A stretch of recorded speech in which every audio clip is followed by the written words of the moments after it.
దేనికి బట్టలు ఇస్తాడంట? అంత షోక్ ఉంటే బయట పోయి ఎక్కడైనా బట్టలు ఇప్పేవాళ్ళని చూసుకోవాలంటే చూసుకోమని చెప్పాను. ఇక్కడ రావడం ఎందుకు, మరి దానికి తెలంగాణ భవన్ రావడం ఎందుకు?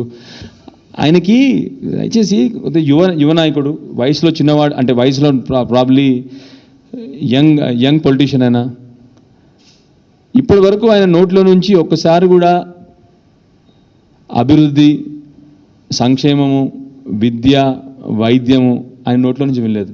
ఎప్పుడు ఇవే బట్టలు ఇప్పడం, ఇదేం షోక్ అయ్యా బాబు? బట్టలు ఇప్పే షోక్, ఇదేం షోక్ ఎందుకు నాకు అర్థం కాదు. ప్రజలకు అవసరమైన విషయాలు మాట్లాడాం కదా, ప్రజలకు బట్టలు ఇప్పడం అవసరం ఎవరికన్నా? సో దయచేసి వారికి ఐ మీన్ చిన్న వయసులో ఉన్నాడైనా ఆయనకి నా హితూ పలుకుతా ఉన్నాను. తెలంగాణ సమస్యల పట్ల కొట్లాడు బ్రదర్, తెలంగాణ ప్రజలకు అవసరాల బట్టి కొట్లాడు. నిన్న కూడా ఏదో నాకు తెలిసింది ఏంటంటే, ఏదో ఈ బనకచర్ల గురించి, హరీష్ గారి గురించి మాట్లాడానంట.